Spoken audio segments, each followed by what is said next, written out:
সরবরাহ বাড়ায় কুষ্টিয়ার বাজারে কিছুটা কমেছে সবজির দাম, এতে স্বস্তি ফিরাচ্ছে বাজারে। কাঁচামরিচের দামেও মিলছে স্বস্তি। এ নিয়ে আরও জানাতে কুষ্টিয়া পৌর বাজার থেকে যুক্ত হচ্ছেন মেজবাউদ্দিন পলাশ।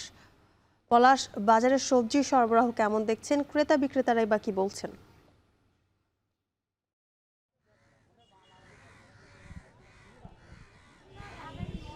শ্রাবণের শেষের দিকে কিন্তু সবজি উৎপাদন বৃদ্ধি পায়, এতে আজকে যে বাজারে কিন্তু সবজির সরবরাহ বেড়েছে এবং সবজির সরবরাহ বাড়ার সাথে সাথে কিন্তু এর প্রভাব পড়েছে। এতেই কিন্তু দাম, সব ধরনের সবজির দাম কিছুটা আসলে কমেছে এবং গেল সপ্তাহে কিন্তু যে মরিচ সেটি কিন্তু বিক্রয় হচ্ছিল 220 থেকে 20 টাকা কেজি, সেটি কিন্তু আজকে কিন্তু কমে সেটি 80 থেকে 90 টাকার, শুধু 80 থেকে 90 টাকা আসলে কিন্তু একটু মিলছে এবং যে অন্যান্য যে সবজি সেগুলোর দামও কিন্তু আসলে আজকে কমেছে। যদি আসলে এই যে ঝিঙে সেটি কিন্তু আসলে 30 টাকা কেজি, লাউয়ের দামও কিন্তু সেটি 20 টাকা কেজি এবং যে ঢেঁড়সের দাম সেটিও কিন্তু 40 টাকা কেজি, কচু 50 টাকা।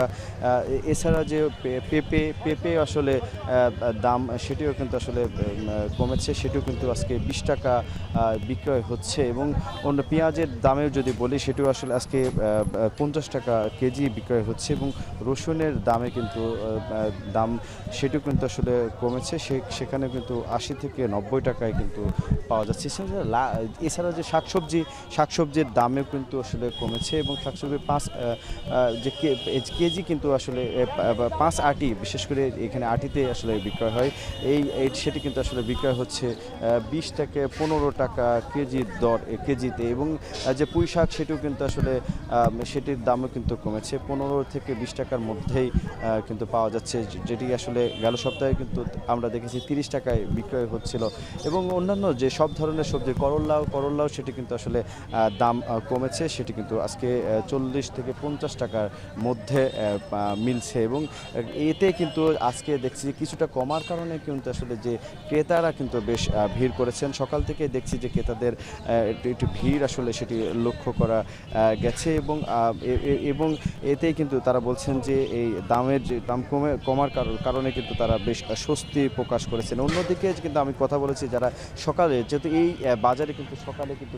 চাষিরা কিন্তু এখানে আসেন, চাষিরা বলছেন যে সার কীটনাশকের দাম বৃদ্ধি, সেই নিয়ে এতে কিন্তু তাদের সেটি কিন্তু তারা লসের মধ্যে পড়তে হচ্ছে, এরকমটি আসলে তারা অভিযোগ করছেন এবং তবে উৎপাদনের যে বিষয়টি সেটি নিয়ে কিন্তু আসলে খুব একটা যে অভিযোগ সেটি কিন্তু আসলে তাদের মধ্যে নেই, যেহেতু এই সময়ে উৎপাদন বৃদ্ধি পায় এবং টানা বৃষ্টির কারণে কিন্তু দাম আসলে বাড়ার যে বিষয়টি সেটি কিন্তু আসলে ছিল এবং এটি বলে রাখি যে কুষ্টিয়ার বাজার যে পরিস্থিতি সেটি সর্বশেষ আমার কাছে কুষ্টিয়া থেকে জ্যোতিকা। সবজি বাজারের খবর জানাতে যুক্ত ছিলেন মেজবাউদ্দিন পলাশ।